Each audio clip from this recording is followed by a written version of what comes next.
그 민주당에서 제보를 받았다는 거죠. 뭐 정보기관 총선 개입 제보를 받았다. 이것도 이제 여의도가 지역구인 김민석 의원이 정말 개고생하네. 야, 정말 그 무슨 내용인지 궁금하네요. 주말에요. 이재명 대표 저 영등포 가요. 네. 주말에 이재명 대표 영등포 간다고. 근데 영등포 선거운동은 김영주가 다 해주는 것 같아가지고 그렇게 걱정 안 하셔도 될 것 같은데. 자, 어쨌건요. 어쨌건 이제 그러니까 지금 이게 민주당도 국정원의 선거 개입 관련해서 국정원 선거 개입 감시팀을 만들어서 저 박선원 후보가 전 국정원 1차장이 팀장으로 있지 않습니까? 근데 제보가 들어왔다는 거야. 그게 어떤 내용이냐면은 그 진보 정당의 후보들 중에 북한과 관련이 있을 것 같다는 걸 일단 먼저 던져. 왜 지금 그 진보당 이야기 할 때 계속 그런 얘기 하잖아요. 네. 뭐 사드 반대했다부터 시작해가지고 이런 거 던질 거라는 거예요. 그걸 미리 민주당이 접수했다 이런 얘기잖아요. 미리 김을 빼면 돼. 그래서 죄가 있건 없건 선거 기간 내내 논란을 만들어서 자기들이 이득을 보고 그것도 또 마찬가지로 극우 보수 세력을 위한 아젠다죠. 투표 포기한 사람들 제가 데이터 보니까 보수 세력 윤석열 찍었던 사람 중에 30%는 지금 투표를 포기하는 상황이에요. 그 사람들 나와라. 빨갱이들이 정권을 장악하면 어떻게 되느냐 이 얘기 하고 싶은 거거든요. 근데 정말 궁금하지 않습니까? 저희 어떤 방식으로 개입을 하려고 애를 쓰고 지금 준비하고 있는 건지.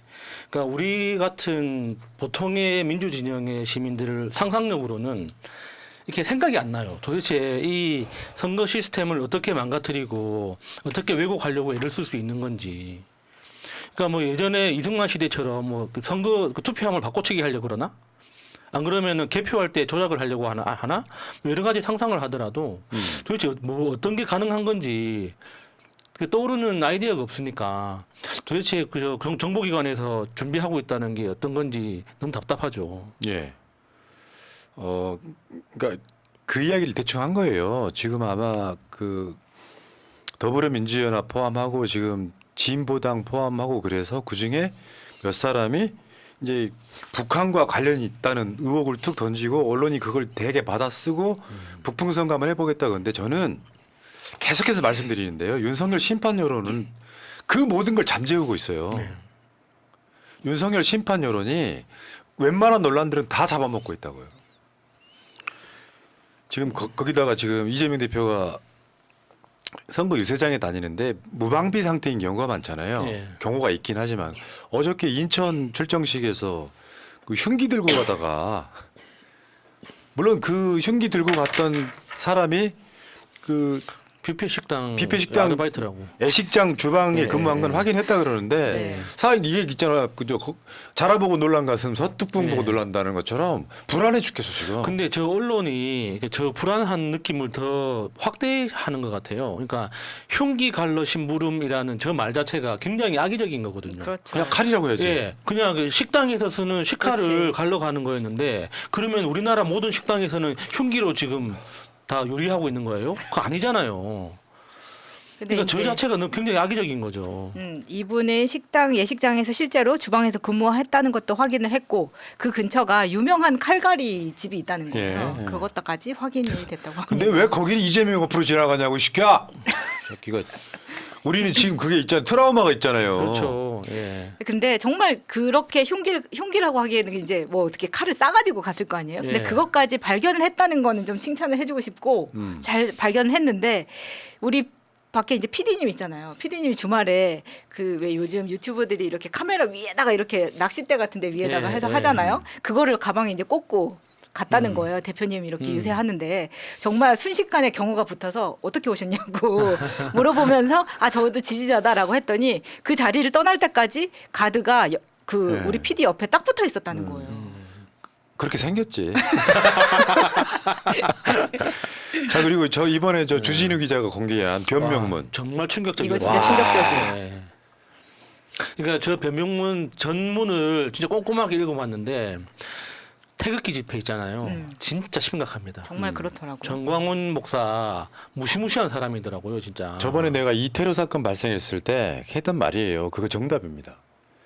저들이 테러를 해놓고 민주당 당원이라고 설레발을 치면 당내에서 당내 갈등으로 이재명 대표를 시해했다.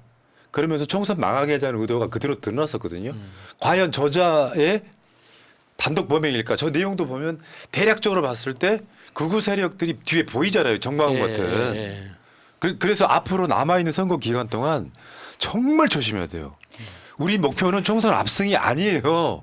이재명 대통령 만들기라고. 근데 저 변명문이 저 정도 나왔고 저기에 특정 마을에 대한 이야기가 있잖아요. 네. 그러면 배경까지 다 확인이 됐다고 보이는데 어제 생각보다 저 파괴력이 별로 없었어요. 난리가 나도 지금 한참 난리가 났어요. 특히나 이제 언론에서 너무 조용합니다. 네. 그러니까 저건 진짜 단독 특정 중에서도 굉장히 그 중요한 엄청 거잖아요. 크죠. 예. 지금 우리나라 경찰도 그렇고 법원도 그렇고 이재명 대표에 대한 살해 시도에 대해서 그 외 동기에 대해서 다들 침묵하고 있습니다. 보통 폭행 사건이든 살인 사건이든 제일 중요한 게 그 동기거든요. 왜 그런 일을 했는지, 왜 그럴 수밖에 없었는지에 따라서, 그러니까 그 형벌을 줄 때 양형 기준이 된단 말이에요. 동기 자체가. 근데 지금은 경찰도 그렇고 검찰도 그렇고 법원도 그렇고 아무도 지금 동기에 대해서 언급을 안 합니다. 예. 근데 지금 이번에 주진우 기자가 그 동기에 대해서 정확한 증거를 제시를 했지 않습니까? 그러면 이제라도 다시 봐야 되는데 지금 재판은 재판대로 그대로 진행하고 있어요. 또 재판도 굉장히 이상합니다. 저 김진성 씨가 재판장에서 증언하려고 그러면 재판장이 그 증언을 못하게 막는데요. 조용하라고. 어떻게 그럴 수 있습니까? 그러니까 우리 눈에는 다 짜고 치는 걸로 네. 보이는 거예요. 그러니까 제가 윤석열 탄핵 사안을 98가지를 장부에 기록했다 그랬잖아요. 네. 그러니까 그 모든 것들이 대통령으로 있으면 안 되는 자. 대통령이 당선되자마자 우리 국민을 화합합시다. 진보 쪽 국민들도 우리 국민입니다. 그 기조로 가지 않고 아직까지도 야당 대표 한 번도 안 만나고 있잖아요. 그 편가르기 정치의 극한의 상황들을 보는 거예요. 그러다 보면 윤석열 말 한마디 일을 하잖아. 일. 그 하단위까지 내려가면 10이 돼버려요. 이 정치의 원리를 기본도 모르는. 그래서 지금 그런 이야기 드리고 싶어요. 2년 만에 기회가 왔습니다. 윤석열이 얼마나 우리 국민들을 우롱하고 기만했습니까? 우리의 시간이 온 거예요. 투표라고 하는 정말 기가 막힌 무기가 우리한테 지금 다시 기회가 온 거예요. 이제 소위 말하면 주권자, 주인, 심부름꾼한테 잘못 뽑았으면 그 심부름꾼을 해고할 수 있는 기회가 온 거예요. 그래서 일단 다음 주 시간에는 여러분들 사전투표를 열심히 하고 계시겠죠? 최근 선거 투표율 추이를 한번 보겠습니다.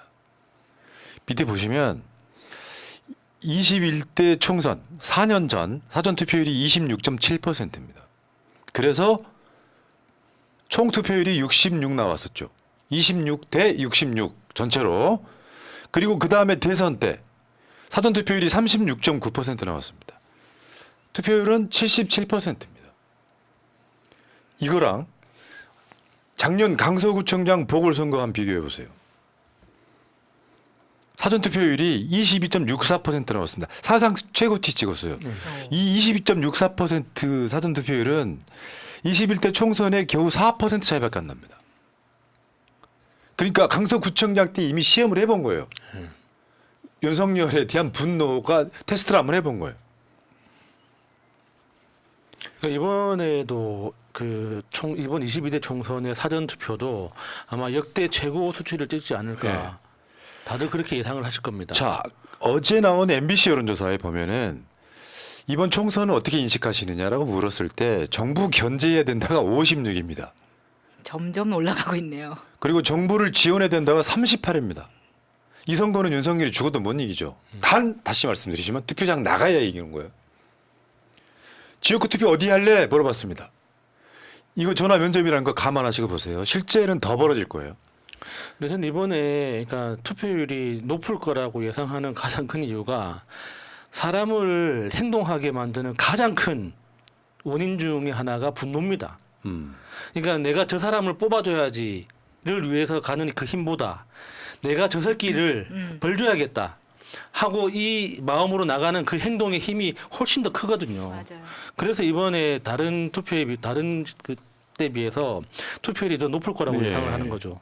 그러니까 민주당 찍겠다 43, 35인데 국민의힘 35인데 실제로는 더 벌어질 것이다라고 예측 한번 해보고요. 저는 대략 한 10% 정도 차이가 나지 않을까 이런 생각이 들고 이번 MBC 여론조사에서 조국 혁신당 투표자 지역구 투표 어디 할래? 야. 85% 사실상 만장일치로 네. 이런 상황입니다. 물론 민주당 입장에서는 지금 비례가 이렇게 역전이 되거나 이런 상황이 되면 굉장히 좀 민주당 전체가 하나로 가긴 좀 어려운 측면이 있어가지고 이제 몰빵 주장하시고요. 근데 저는, 국민의힘이 3%인데 3% 나왔다는 것도 중요하다고 저거는 이제 생각합니다. 대구에 있는 분들. 네. 그래서 제가 항상 네. 말씀드리는 게 몰빵 주장하고 1번, 3번 찍자 공감 그렇게 합시다. 그런데 극딜하지 마시라는 거예요. 예. 저 사람들이 토라져가지고 민주당 안 찍는 상황을 만들지 말자. 맞아요. 네. 이런 거고 이 MBC 여론조사에서 제1당 예상을 한번 해보니까 이거 중요하거든요. 지금 국민의힘하고 민주당하고 16%포인트가 나는데 민주당하고 더불어민주연합이 49 일당 할 거다. 국민의힘과 국민의 미래가 33% 일당 할 거다 이렇게 나왔는데요. 이 부분은 이런 측면이 있죠. 차이가 많이 나면요. 투표장에 우리가 안 나가는 게 아니고 질 거라고 생각하는 저쪽 국민들이 안 나가는 경우가 더 많아요. 그래도 어떤 분들은 그러니까 민주당 쪽에서 너무 많이 결집하면 반대로 저쪽에서도 결집할 수 있기 때문에 적정한 투표율이 중요하다. 뭐 70%가 넘어가기 시작하면 오히려 저쪽에서 결집할 수 있다. 이렇게 말씀하시는 분도 봤는데 저는 이번 투표는 다를 거라고 봅니다. 그러니까 저쪽 그 국민의힘 쪽에서 결집을 할 때는 그럴 만한 이유가 있을 때 그러니까 이번에 그러니까 비록 마음 성에 차지는 않지만 그래도 무너지면 안 된다라는 어떤 그런 보호 심리가 작동할 때 결집하는 건데 이번에는 자기들도 부끄러운 상황이거든요. 누가 봐도 부끄럽기 때문에 내가 이 정당 그러니까 이 국민의힘 이 윤석열을 지키기 위해서 부끄러움을 무릅쓰고 나간다. 그렇게 결집해야 된다. 이런 현상은 과거만큼 네. 나오지는 않을 거라고 봅니다. 자, 그래서 다음 주 금요일 날부터 사전투표 시작되는데 제가 봤을 때는 사전투표율 대선 정도 나올 것 같아요. 사전투표율이. 아까 말씀 보여드렸죠. 36.9%라고. 그러면 35% 넘어갈 가능성이 높아요. 그래서 제 예상은 투표율이 71%좀 나올 거다. 사실 지금이 제2의 대선이라고 불릴 예, 만큼이기 맞죠. 때문에 그런 흐름이 있을 거라고 보고요. 오늘 이재명 대표의 이 공개 일정이 없었어요. 네. 세상에. 야, 진짜 지금 사법부까지 합세해가지고 이재명 대표 재판을 예, 하고 있는 예. 거예요. 지금 총선 당일날 직전일까지도 재판 나오라 이러고 있어요. 그러니까 지금 한동훈이는요. 오늘 일정 한번 보세요. 하루 까먹는 거고요. 또 지금 2분 더 남았거든요. 총선일까지. 네. 저렇게 까먹게 만들어서 중계할 거리가 사라지는. 근데 저렇게 해서 자기들이 이번 선거를 이길 수 있을 거라고, 그러니까 민주당의 선거 운동을 방해할 수 있다고 생각하는 것 자체가 굉장히 가소로운 거죠. 예. 지금 민주당의 그러니까 권리당원만 250만 명입니다. 전국에 250만 명. 이게 우리나라 사람은 그게 어느 정도 숫자인지 잘 감이 안 올 텐데 미국의 민주당 당원 숫자하고 비슷한 거예요. 그만큼 이게 그 인구 비례로 봤을 때 민주당의 250만 당원이라는 이 숫자는 엄청나게 큰 네. 숫자거든요. 근데 지금 이게 법원이나 검찰이 자기들의 꼼수로 그걸 방해할 수 있을 거라고 맞죠. 상상하는 거잖아요. 아니 그 재판을 선거 기간에 강행하는 이유가 국민적 관심 사안이어서 정진석 재판이나 주가적 재판을 왜 안 하냐? 그랬더니 선거에 영향을 미칠 수 있어서 나 진짜 무슨 뭐 이런 거지 발사기 같은 것들이 다 있어 지금. 이거 한꺼번에 엎어야 돼요. 이제는 뭐 우리가 정권 잡았을 때 사법 개혁도 결국 국회가 하는 거거든요. 잠깐만요. 전화 좀 받고요. 왔다. 안녕하십니까. 안녕하십니까? 지금 전화해도 됩니까? 스피커폰. 예, 지천하셔도 됩니다.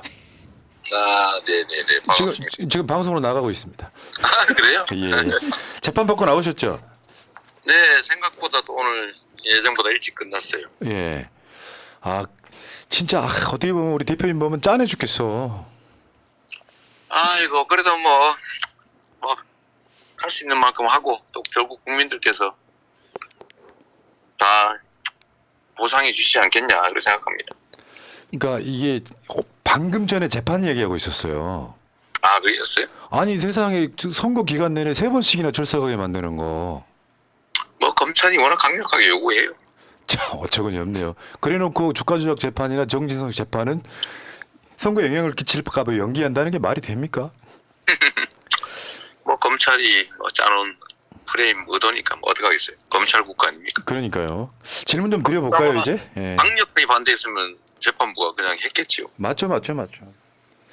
자, 근데 그 유세 일정이 굉장히 빡빡하잖아요. 그래야죠. 뭐 저는 개항 선거도 해야 되고 수도권 방어도 해야 되고 또 지방 격전지도 가야 되고. 그러면 대표님은 그래서 그거 말고 지금 차로 이동하는 시간에 지금 제가 하고 있습니다. 그러니까 차로 이동하는 시간을 쪼개가지고 전화하시더라고. 조금 전에 제가 그 예. 포천의 박용국 후보 예. 우리 원격 지원 방송도 좀 전에 했습니다. 아, 그러셨구나. 그럼 지금 이제 재판 끝나고 어디 가실 예정이신데요? 지금 예정보다 좀 일찍 끝났는데 예. 개항 우리 개항으로 일단 본진으로. 네. 예. 그때요. 지금 그 우리 지지자들이 네. 이재명 대표 단식했죠. 테러 당했죠. 근데 지금 건강이 온전한지가 일단 궁금해해요, 사람들이. 정신력으로 버티는 거죠. 야, 우리는 또 철인인 줄 알았지. 이내 있습니다 세상에. 아이고, 당연히 그렇겠죠. 네. 자, 근데 이제 그 공식 선거 운동 기간 전에 생목으로 연설했잖아요. 뭐 그럴 수밖에 없죠. 네. 근데 목은 정말 목 관리를 아마 대선 때 경험이신 것 같은데 보통 그 정도 연설하면 다른 정치인들 목 가버리거든요. 근데 뭐 지금도 목이 지금 뭐 목소리 이렇잖아요. 네. 네. 그래도 이거 견디시는 건 아마 타고난 체력도 있어 보이고요. 체력도 있겠는데 실제로는 이게 뭐 운명이니까요. 네. 이게 이번 선거가 얼마나 위중한 선거인지 뭐 저는 체감하지 않습니까? 예. 이거 백주대 낮에 이게 야당 대표를 습격하는 일들이 아니 뭐 이상하지 않게 느껴지는 세상이 됐으니 거기다가 뭐 우리 국민들은 정말 죽을 지경이라고 하소연 하시고 이 한반도는 전쟁 나지 않을 거 정말 걱정되고요. 예. 국제적 위상은 추락하고 또 앞으로 먹고 사는 문제 대한민국 산업 경제가 사실 토대가 무너지는 것 같아요. 예. 이거 방치하면 정말 나라 큰일 나겠다는 생각이 들어서 절박한 마음에. 네 그렇죠. 절박하고 또 한 가지는 책임감 같은 것도 있어요. 이 대선에서 제가 져버렸기 때문에 뭐 누가 뭐라 해도 대선에서 지금 제일 큰 원인은 저한테 있는 거 아니겠어요? 아닙니다. 제가 분석했을 때 이재명 책임은 없어요. 이 대선은. 왜 그렇게 왜 없겠어요? 뭐 어쨌든 진 건 장수가 책임지는 거죠 원래. 전쟁과 책임지는 건데 하여튼 그 책임을 진다고 하는 게 뭐 멀리 떠나서 모른 척하는 게 책임지는 건 아니잖아요. 그래서 제가 어쨌든 다시 전쟁 현장으로 나왔는데 지금 이 전쟁을 반드시 이겨야죠. 이거라도 예. 더 이상 나빠지지 않도록 제 책임이고 정말 무한한 책임감을 느끼죠. 예. 절박하고 안전. 예. 책임감 느끼시는 건 우리가 충분히 느껴져요. 네. 어쨌건 이제 마이크 잡고 연설하기 시작하니까 훨씬 좀 나아지지 않으셨어요? 첫날부터? 뭐 행복하죠. 그렇죠. 근데 최근에 보니까 저 거제도 내려갈 때 좀 보면은 아예 집을 못 들어가시는 경우가 많다면서요? 제가 뭐 그저께인가 이천 갈 때 청주 갈 때도 저녁 시간에 이제 이천을 한번 가려고 이천을 가기 어렵거든요. 예. 그래서 이천에 저녁 상가 순례하고 청주에 가서 자고 청주에 오전 일정하고 제청 오전에 갔다가 오후에 청주에서 돌고 또 저기로 개항으로 왔죠. 정치가 뭐라고 이럴까요? 그러니까 제가 제 개인 일 같으면 이렇게 열심히 안 할 것 같아요. 대표님 단식할 때 네. 테러 당했을 때 전 사무실 들어와가지고 술 엄청 먹었어요.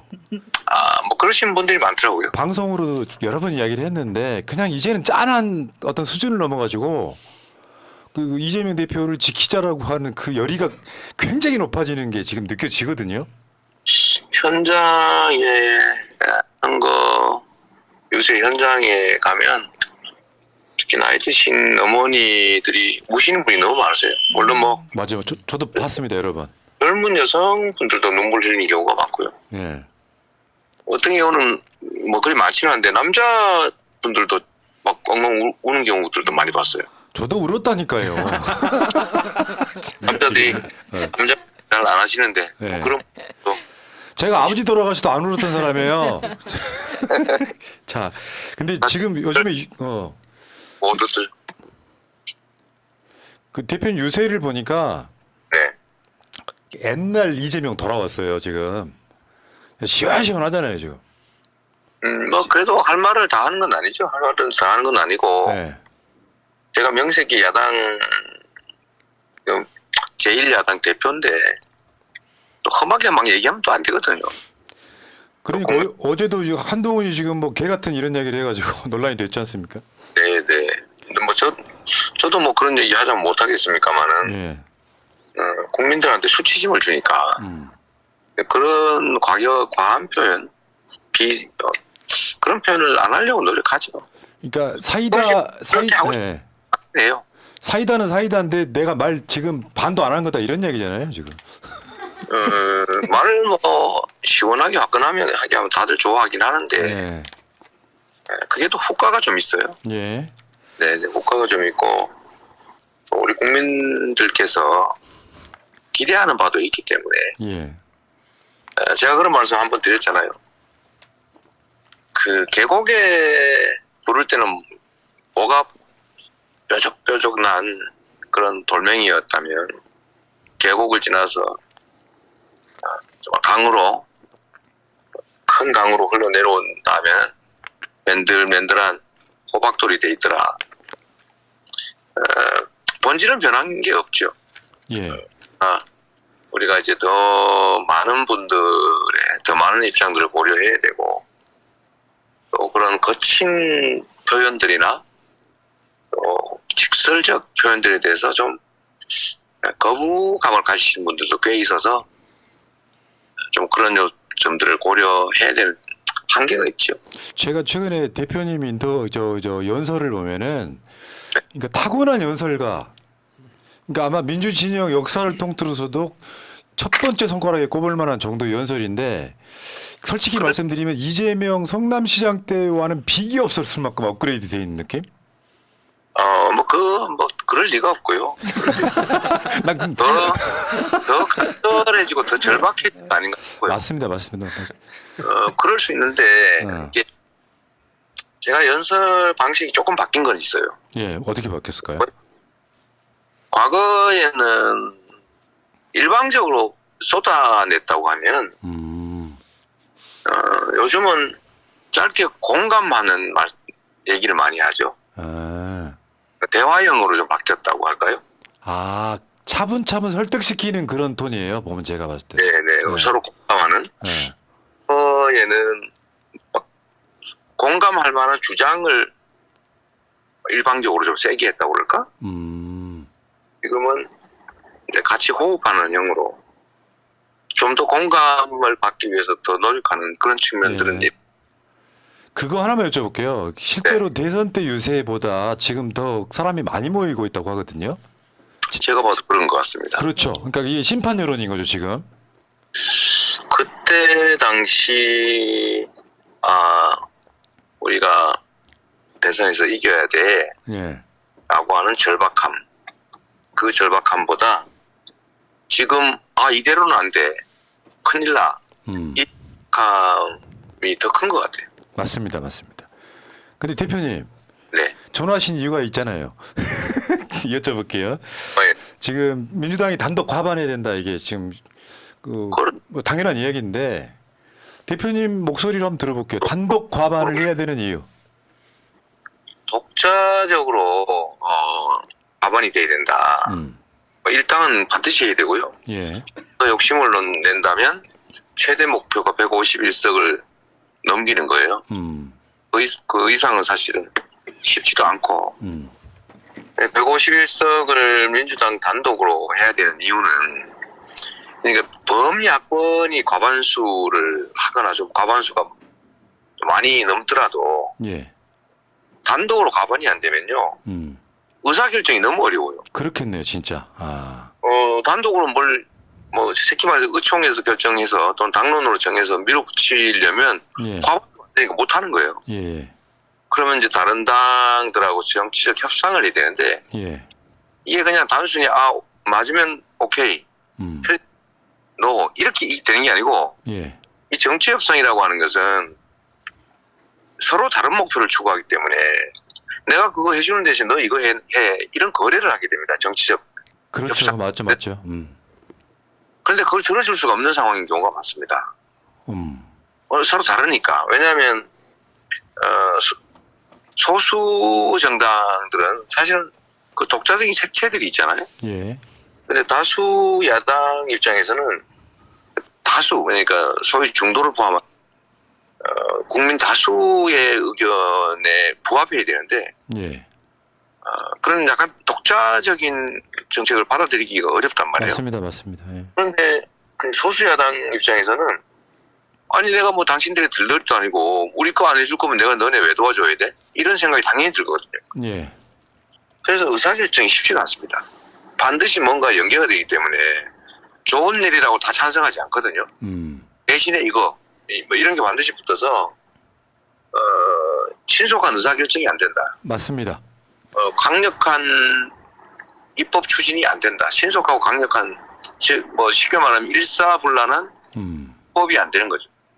국정감시도 마찬가지입니다. 예를 들어 국정조사 한번 할래도 국정조사 하자 그러면 그건 맞는데 대신 이것도 좀 해줘. 뭐 이런 게 나온단 말이에요. 그럼 국정조사도 쉽지 않게 되죠. 맞죠. 그래서 이런 온 영역에서 발생합니다. 그러니까 입법의 영역, 국정 감시 견제, 또 국정 통제 이런 데서 실제로 효율적으로 일을 할 수가 없어요. 그리고 또 한 가지 더 위험성은 크지는 않지만 조정훈 후보 같은 사태가 발생할 수도 있습니다.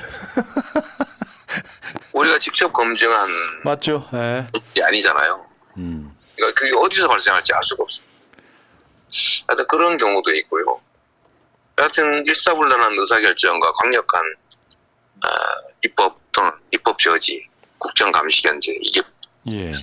매우 어려워지기 때문에 독자적으로 과반을 해야 됩니다.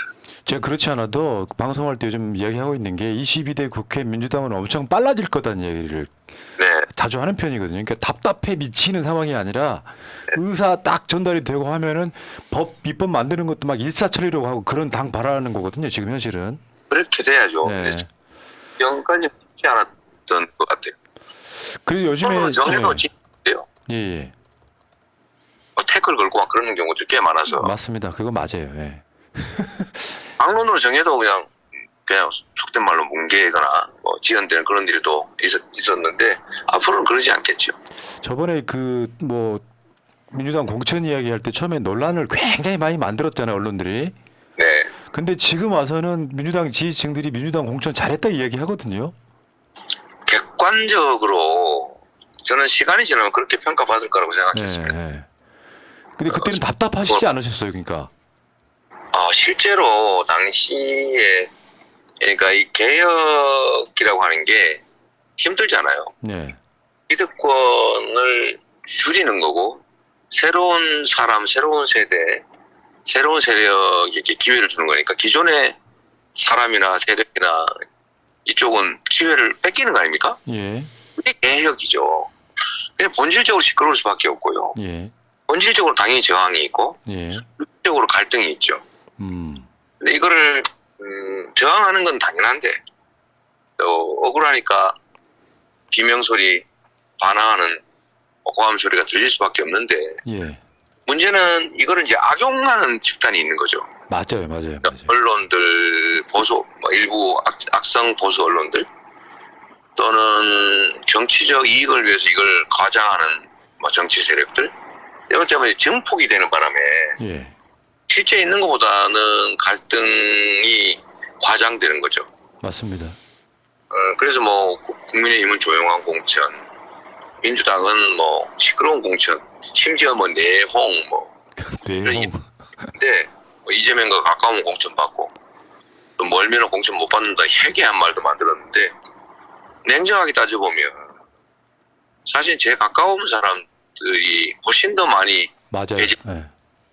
근데 그건 다 무시하는 거예요. 똑같은 조건에서 소위 친명이라고 분류되는 인사들이 배제되는 건 휙 조용하고 뭐 저와의 조직이 않거나 아니면 중립적인 영역에 있던 사람들이라면 이제 비명을 주겠다 막 이러면서 이제 한 거죠. 그러나 결과를 보면 이거는 당원과 국민에 의한 공천 혁명이었어요. 예. 제가 자주 말씀드리지만 40%가 넘는 현역이 이제 교체됐죠. 69명이 교체됐는데 69명. 와. 네, 엄청나지 않습니까? 이게 지금 그러니까요. 한 개 정당 규모가 교체된 거예요. 예. 그런데 이게 당 공관위가 소위 공천 배제를 한 컷오프한 경우는 7명밖에 없어요. 예.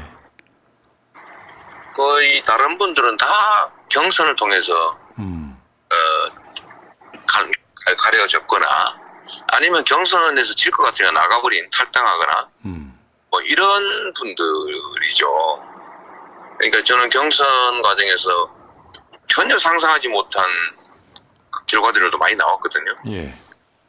근데 그건 결국 국민과 당원들이 한 거 아닙니까? 맞죠.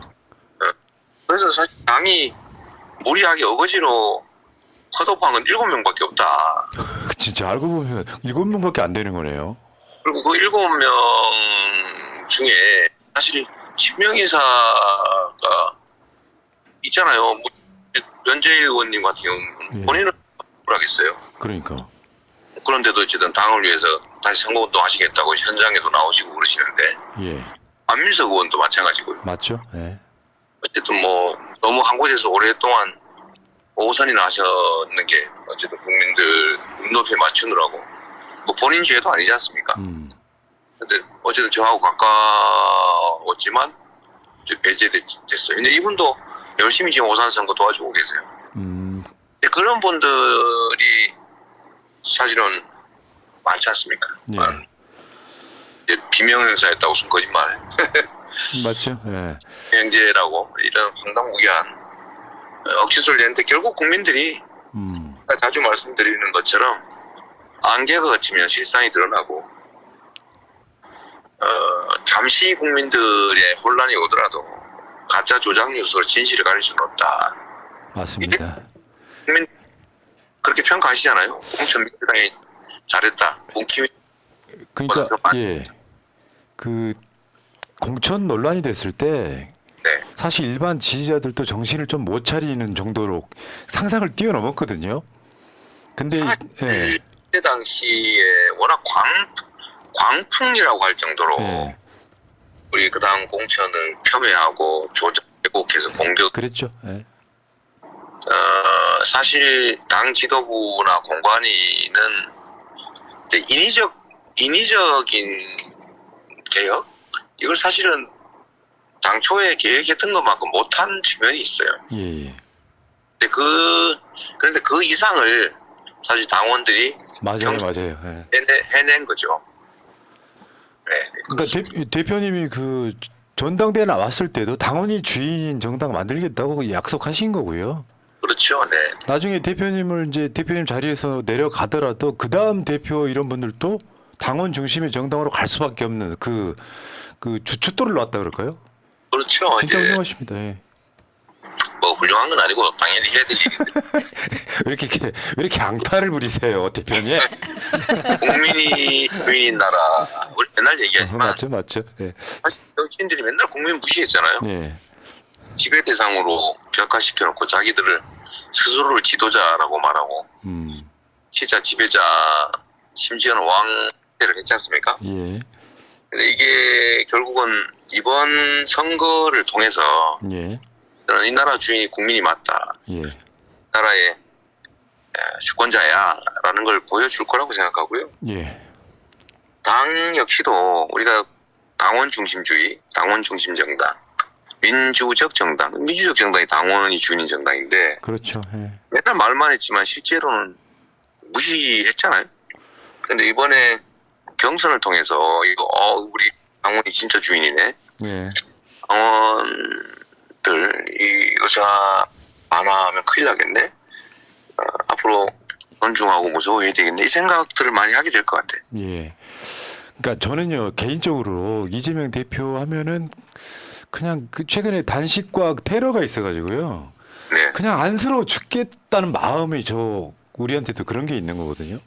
네, 그러니까 연설하는 모습을 보면 그 연설하는 내용이 들어오지 않고 그 처절함이 막 더 이미지로 남는 상황이 있잖아요. 근데 그 간절함이 지금 윤석열 심판 투표로 나타나고 있다고 생각을 해요. 그래서 저는 이재명 대표 어제도 그런 얘기를 했는데 우리는 뭐 소소한 욕심일 수도 있는데 이 전쟁은 이재명 대통령 만드는 순간까지 계속되지 않을까 이런 생각을 계속 해보고 있는 거거든요. 근데 그런 거 대선 생각할 상황 전혀 아니고 우리는 생각해요. 대표님 생각하지 마시고. 지금 당장이 너무 엄혹하죠. 예, 맞습니다. 정말로 위기 상황이라는 예. 생각이 들고요. 이런 반민주적인 행태 정치를 방치하면 이 나라는 희망이 없다. 맞습니다. 저는 우리 국민들께서 주인님을 정말로 내가 짐이다. 내가 이 나라 주인이다. 라는 걸 이번에 확실히 보여줄 걸로. 예. 또 그렇게 안 하면 이 나라에 희망이 없습니다. 맞죠. 맞습니다. 그래서 우리가 지금 지금부터는 투표 동료 운동. 나 혼자 투표하는 게 아니라 같이 투표하러 가자. 요 운동하고 있는데 대표님이 직접 말씀해 주시면 더 투표율 높아질 것 같습니다. 네, 그게 지금 이제 과거에는 선거 구별 투표를 했다면요. 예. 이번에는 전국이 하나의 선거구다. 그렇죠. 예. 이렇게 봐야 될 것 같아요. 국회 입법 권력을 놓치느냐, 지키느냐. 그거는 특정 지역 선거를 이기냐, 지냐 문제와는 좀 다른 차원의 문제거든요. 그렇죠. 전체로 반드시 민주당 중심으로 이겨야 됩니다. 이겨야 되고, 그게 한 개 선거구에 내가 내 표 잘 찍으면 되지, 내가 투표 포기하지 않으면 되지를 넘어서서 내 지역구의 후보를 위해서 내 아는 사람, 주변 사람들을 권유해서 시키는 것 뿐만이 아니고 이제는 정말 글로벌 그 단위로 전 세계에 있는 모든 대한민국 국민들이 우리 민주당 후보들 또는 민주당과 협력하는 후보들을 어쨌든 꼭 당선시켜야 된다. 맞습니다. 네. 그러니까 간단히 말해서 1번, 3번 찍어달라 이 말씀이시에요 지금. 저는 그렇게 말할 수 없고요. 그러니까 제가 대신 해드리잖아요. 네, 네. 저는 이제 그런 것도 있을 거라고 생각해요. 그 어떤 유행이 지나가고 나면 큰 집 생각하는 민심이 돌아올 거라고 봅니다.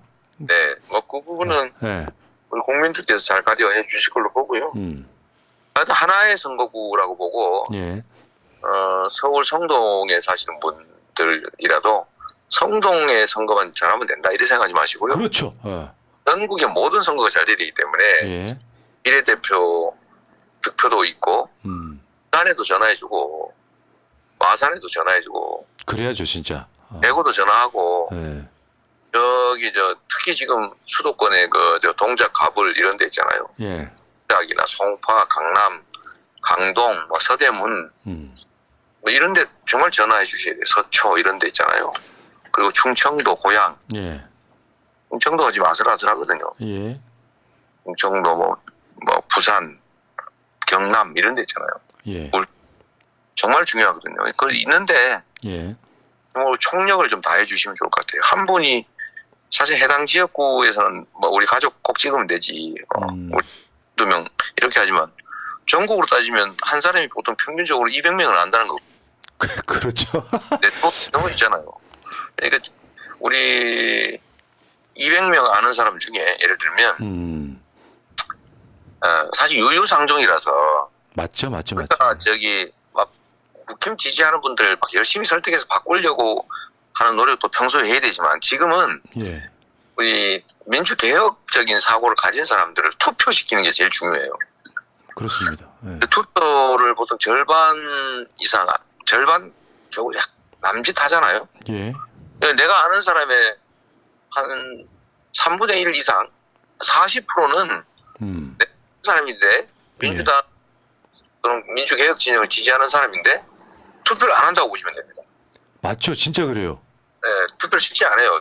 왜냐하면 60% 넘기는 게 이제 목표잖아요. 예, 그러니까 내가 아는 사람이 200명이다. 그러면 그 중에 한 80명은 투표를 안 한다. 그 중에 이제 뭐, 도저히 뭐 민주개혁이 싫어 이런 사람 좀 한 30명 있다고 빼고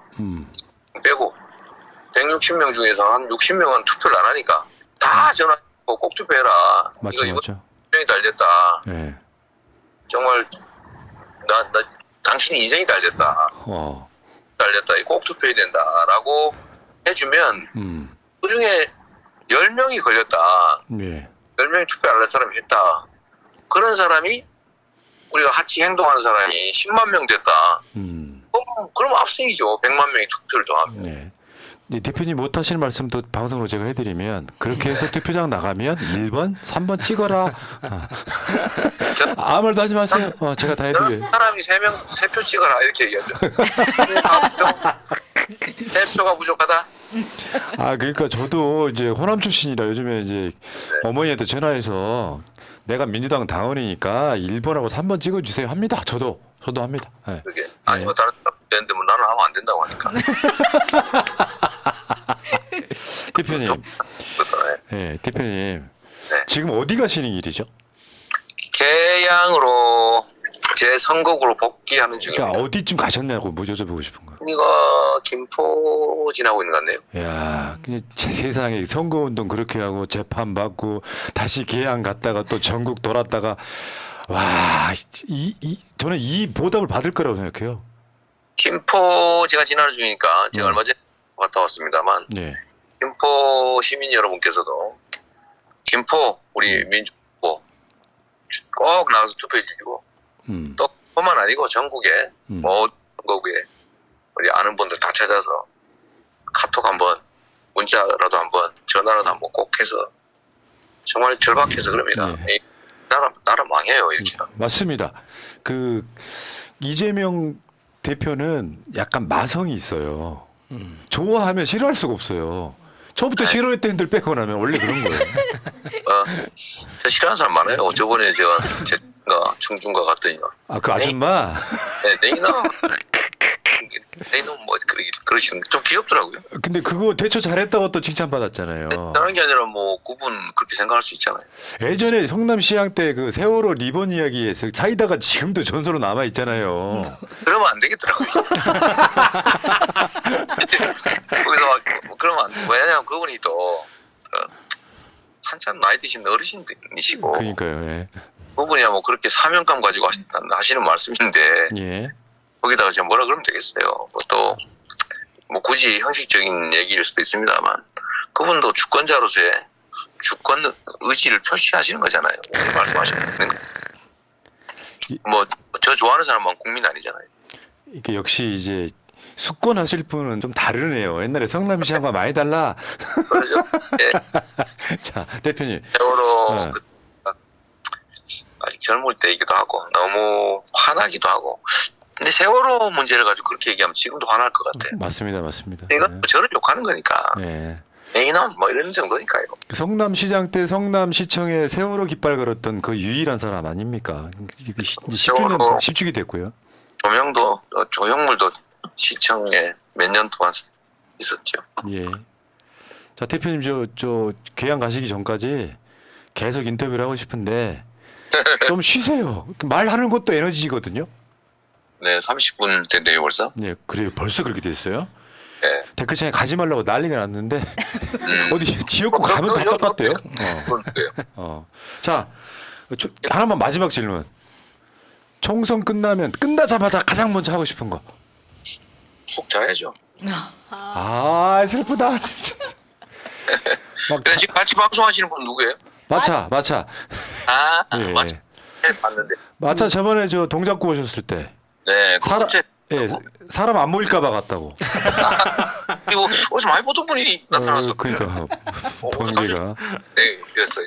지금 아마 이재명 방송도 켰죠 라이브. 지금 못 켜고 있어요. 아 핸드폰 때문에 라이브하고 가세요. 그리고 그냥 저는 이런 게 있어요. 단식하실 때 사진 찍는 것보다 쉬게 해주고 싶더라고요. 네, 아니 뭐 찍으시는 분들은 또 사진을 찍는 만큼 제가 모델료를 1인당 한 표씩, 세 표씩. 3표씩 받고 있기 때문에 그 사진 열심히 찍어야 됩니다. 그 대가성 있다고 또 무슨 기소하는 거 아니야? 좀 제발 그 타이머 해제하고 예. 미리 준비해가지고 셀카로 아 준비 좀 하셔서 셀카로. 저기 잠깐만 힌트 좀 주세요. 내일 어디 가시는지. 내일 제가 서울의 격전 지역을 또 다 돌게 돼 있어요. 근데 오늘 나경원 씨가 이 대표님 욕했던데요. 뭐라고? 왜 동작구에 5분씩이나 오냐고. 곱하기 2로 갈 건데 내일 또 갑니다. 그러니까 서울 쪽에 대충 어디로 가시는데요? 아 내일 동작 안 간다네. 아 내일 안 가. 내일 영등포 가죠. 영등포, 네. 강동, 송파 또 어디죠? 저기 중구, 성동을, 아 박성준. 광진을 그 고민정원 지역구죠. 예. 그다음에 서대문 갑에 우리 김동아 후보. 아 완전 서울에 계시네. 네, 서울 내일은 완전히 이제 점 찍고 돌 텐데 내일은 사진 찍고 이럴 시간은 많지는 않을 수 있어요. 왜냐하면 빨리빨리 이동하면서 이제 유세 한 말씀씩 드리고 이제 이동해야 되기 때문에 보통은 이제 우리가 거리 순회를 하거나 예. 그럴 땐 몰라도 지금 이제 유세를 하는 시기라서 예. 거리 순회를 하기는 어려워서요. 아, 그럼 사진 찍지 마세요. 뭘 그렇게 위험해 죽겠어. 우리는 아슬아슬해 죽겠어 지금. 근데 뭐 어디 부천인가 어디 부평인가 어디는 생선을 갈던 사람이 잡혔다고 하던데 예. 그거는 이제 범인이 아님이 드러났고요. 아니래요? 네. 다행. 그저 주방에 일한답니다. 실제로 예. 다행. 그러니까 제가 드리고 싶은 말씀은 이제 아마 공식 선거운동 첫 주말이라서 네. 굉장히 많은 인파가 모일 걸로 예상이 돼서 그 셀카 이런 것보다는 안전, 경호 이거 신경 좀 더 썼으면 좋겠습니다. 네. 그러니까 우리 아시면 일단은 셀카 모드로 해놓고 예. 배터리 그 뭡니까 이제 플래시 끄고 또 예. 준비해 주시면 시간을 많이 줄일 수 있긴 하죠. 자 대표님 그 대선 끝나고 얼마 있다가 인터뷰했던 기억이 나는데 네. 댓글창은 항상 그런 댓글이 달려요. 대표님 좀 제발 쉬게 해줘라. 다니면서 많이 쉬어요. 그러니까 이제 말씀하지 말고 개항 가실 때까지 나머지 좀 눈 좀 감고 계셨으면 좋겠다. 뭐 이런 얘기. 때까지 괴롭혀놓고 엄청나게 근데 이재명 대표의 이 정말 철인적인 선거운동에 누구라도 다 똑같은 마음일 거예요. 네. 차라리 우리가 인터뷰를 안 했으면 안 했지 이재명 괴롭히고 싶지 않다. 솔직히 이런 측면이 있거든요. 그래도 뭐 이게 도움이 되니까요. 예. 예. 그러니까 혼자 다니는 것보다는 그렇죠. 이 방송을 이렇게 해주시면 예.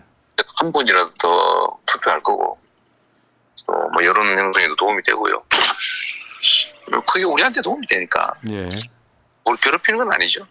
아이 당연히 이렇게 겸손해지셨을까? 저한테 막말하셔도 돼요. 나중에 따로 하죠. 예, 알겠습니다. 따로 막말해 주세요. 예. 자, 예.